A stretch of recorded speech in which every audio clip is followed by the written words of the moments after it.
morning, everybody, and welcome to the vlog. And day, I don't know, 6, 7, whatever. It's all a blur of the Reptarium expansion coming together good. I mean, you guys can kind of see we got so much stuff going on. Again, the little details are what's going to really make this pop. Got to work on the gift shop here in the next few days too, so it's pretty exciting. The big job for today is actually this iguana cage. Obviously, Diddy and Dixie, the Rhino iguanas, are going to go in there. I have some issues with that. I'll share it with you guys in a few minutes, but for now, I'm actually going to take a little break from the build because I noticed that Lucy gave me a little present. Well, my girl Lucy definitely wanted me to take a break from building the new expansion because she's got a little bit of poop soup over here, so I guess we're going to have to go in there and get her cleaned up. I'll be honest with you, it's a nice break. I never thought I'd look forward to cleaning poop soup, but I kind of am looking forward to getting in, but she's in a kind of precarious spot, so hopefully she's not hungry. I'm going to kind of hang out with you, okay? Can you leave me alone for a minute? Ooh, stinky. It's stinky. Mom's homemade beef stew. No, it doesn't. Mom didn't cook beef stew like this. I can promise you that. Watch your back, watch your back. Okay. We're alright. Whoop, whoop, whoop, whoop. I'll get bit. Lucy! Lucy, it's okay, baby. Hey, hey, hey, Lucy! Stop it. What are you doing? Always makes it a little more entertaining when Lucy is not in a good mood. And look at her. Look at her. Lucy, come on. Stop it. Stop it. Please. Go back over there. Go back over there. Go. Go. Come on. Come on. Get over there. Woo. Lucy, come on. Oh, great. Great. Just where I want you to be. Whoop.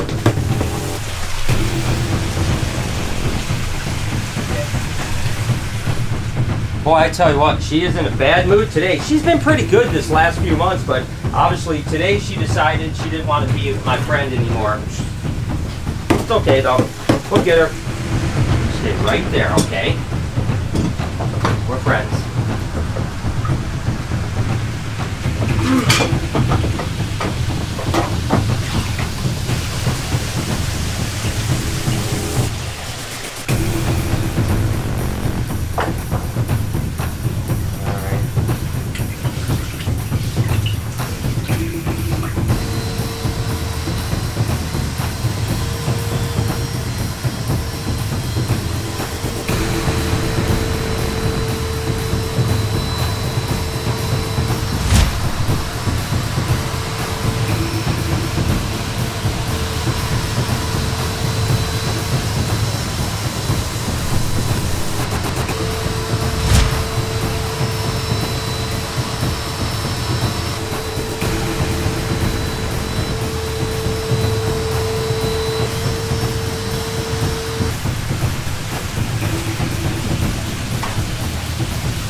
All in a day's work, you know what I mean? It can be a perilous job, but she's just in a real bad, cantankerous mood today, so we just got to fill her up. She's all cleaned up and we're good to go. So Lucy, you'll be all right, buddy. We'll be friends tomorrow. So obviously, it doesn't take a brain surgeon to realize that this is the front window, and of course, outside is cold, you know? Now, we knew we were going to deal with this with the Rhino iguana cage, but we sealed it really well so that there's no air drafts, but there's still cold out here. So basically, I'm going to just shoot this here. We're at 75 degrees right here. Actually, about 82 on this side, which is really good now. Again, the sun is coming up over here, so it beats in the window, warms up a little bit. At night, it's dropping down to the low 70s. So obviously, we have to somehow heat this cage to keep the iguanas healthy and happy, right? Well, originally, we built it to where there'd be lights above, you know, these screens right up here. Now, there's not a lot of room in there, and the truth is with normal heat bulbs, I knew it was going to get warm, but I was a little concerned about, like, you know, potential fire hazards and stuff like that. But the fact is I think I'm going to need mercury vapor bulbs in here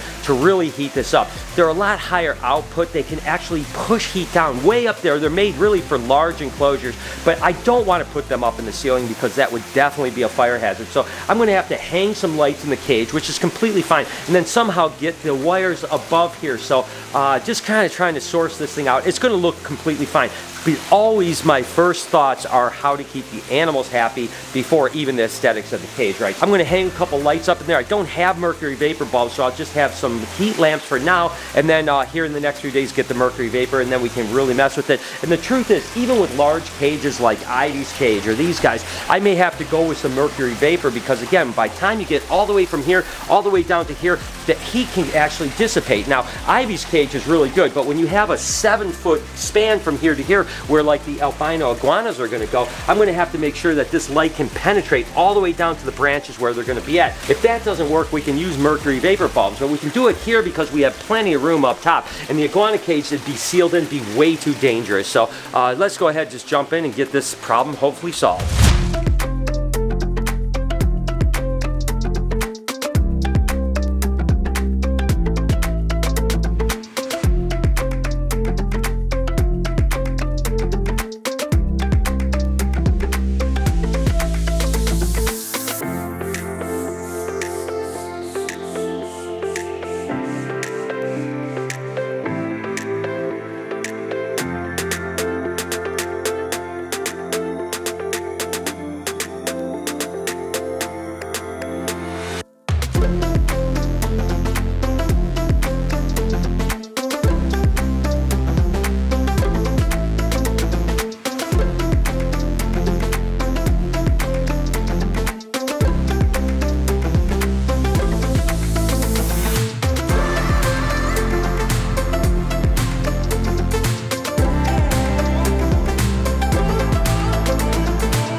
Problem is that I have literally this little space here. I've got to reach my hand in here to plug the actual plug in to this outlet that is on the timer. So I mean, literally the biggest issue here is just the matter of the fact that I have no space to get to it. The good news is once it's plugged in, I can change bulbs without having to go this way. It'd be pretty easy, but the actual plugging part's the hard part because I literally can't see the plug. So I have to just go in there with my arm and feel around and hopefully get into the hole. I mean, definitely not the best way. Could have used 2 more inches and I would have been fine. That's what she said.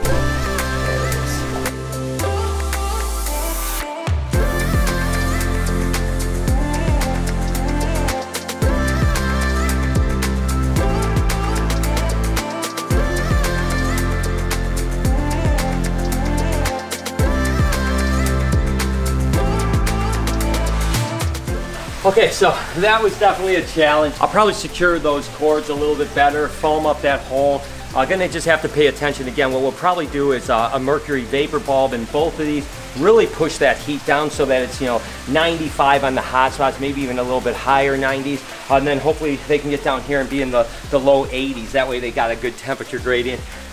So that was a tough one. I'm not gonna lie to you. That was way harder than I expected it to be, but I think it's gonna work out great. Just like I showed you with the iguana cage, obviously we have those, you know, bulb heat bulbs. We have UV light. In that case, we're gonna have mercury vapor, like I said. And the mercury vapor not only pushes a lot of heat, it also pushes UVA and UVB. But we also have heat pads, or those big hog pads. You know, I showed you as I was installing these things. They're like a fiberglass heating pad that can actually go in mud. They're made for pigs and stuff like that. But those need to go on thermostats, of course. Now, I'm using Vivarium systems. I'm good friends with Rich over at Reptile Basics, so I use his brand. It's really good. I mean, there's a few other ones out there, but I like the Vivarium electronics personally. I think they work really well, super easy to set up. So basically all we're gonna do is we're gonna have obviously this plug here that goes into the actual outlet, power outlet. Now the heating pad goes right into this right here, super simple, and then the probe itself, which is already hooked up, just plugs into there, and then you just set the time. So I mean, it's that simple, really easy. So let's just go ahead, set it up. And again, I mean, literally it's as easy as this. You just plug this in right here. My probe is right here, goes into this first slot right here, like that. Now I just have to plug the actual Vivarium unit in and set the temperature. In this case, I want it to be about 95 degrees on the hot spot. That way he has a place to go and have really good belly heat as well as basking heat as well. So plug this in and we are good to go.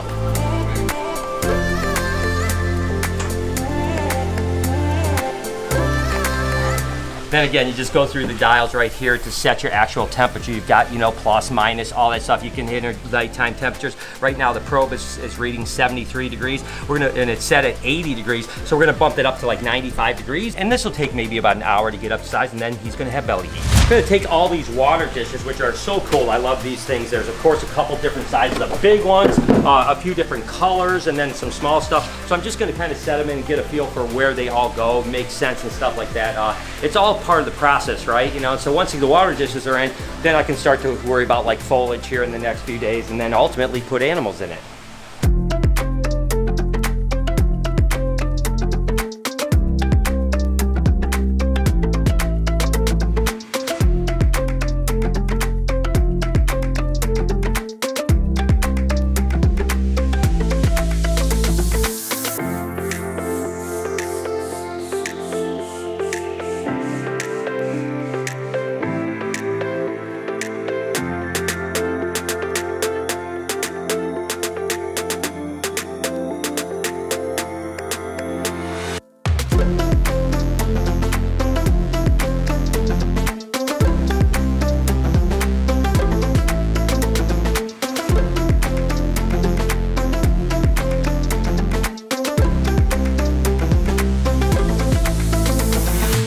Machino is settling in so nicely. I mean, he's been all over these branches. Every time I came over last night and then early this morning, he's just like cruising around. He's settled right on a branch right now, and it just warms my heart. And you guys know that bringing animals over is what I'm super excited about. So I think at least once a day, even if we're not ready for the whole zoo to be open, I'm gonna bring something over just to kind of get that. You know, it's just so exciting. So I've got the perfect animal in mind. And that animal, of course, is Marshmallow, the Ivory Burmese python. You know, there's so many animals that I was excited about getting over to the new Reptile expansion, but this animal is just super cool. It's super nice. You guys know that we have Sunrise over there, we have Jeffrey over there, and people love them, but a kind of white. This, I mean, it's a little off-white, obviously. It's not pure white, but an Ivory Burm is going to be a really cool addition. And again, it's that kind of smaller python that's going to one day get really big, but kids can handle this one. Jeffrey's getting a little bit large, which is awesome, and of course Sunrise is large too. So let's go ahead and take Marshmallow over there and put him in his new enclosure. And this is the part I absolutely love, is just letting it go and explore. Of course, we'll put some plants and some other decorations in here, but for now, we're just gonna go ahead and get him in here set up, and much like Al, just let him crawl around a little bit and see where he's gonna end up going, see if he likes the ledges and the rocks and kind of settling in. I'm sure it's gonna take him a while. I always enjoy that, you know, that mental enrichment that they get into a new enclosure. They start smelling all the different things. They see the ledges. I mean, it's awesome. So again, I'm just gonna sit here and watch my boy Marshmallow.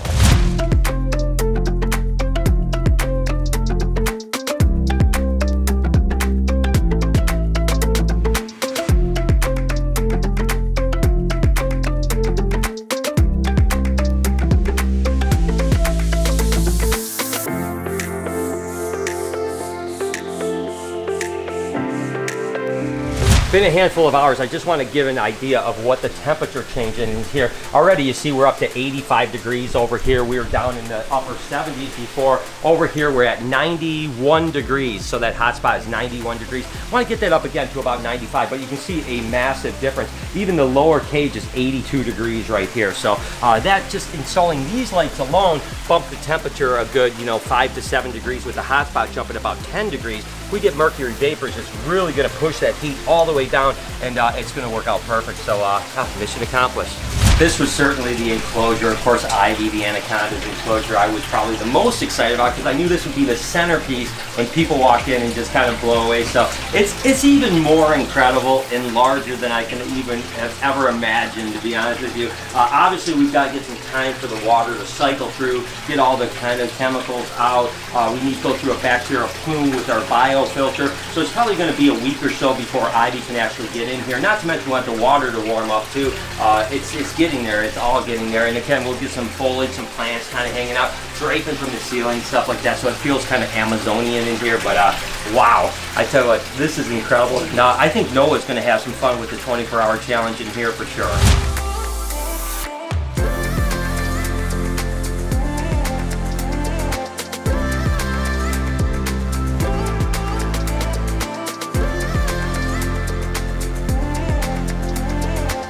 Marshmallow's settling in. You know, they're not like retics where they crawl around like crazy and stuff like that. They're definitely a more kind of ground-dwelling animal, but still really cool to see him in here, and he looks just absolutely beautiful. And since we put him in here, he's been kind of cruising around, tongue flicking, so that's really good. Again, mental enrichment, loving it. Looks amazing. One more animal. I just want to keep putting animals in now. Now I'm addicted to it. I'm definitely enjoying all of this build, man. It's like dreams come true. This is my personal playground, you know what I mean? I'm absolutely loving it. It's coming together well, and thank you guys for joining me on the journey, and I thank you for watching today's video. If you enjoyed it, I started a podcast called Checking In. You can subscribe to that right here if you don't mind. Roll through an entire playlist of vlogs right here. On this side, you can subscribe to the vlog channel. Please turn those post notifications on. Thanks again. Have a wonderful day. Be kind to someone, and I promise I'll see you guys tomorrow.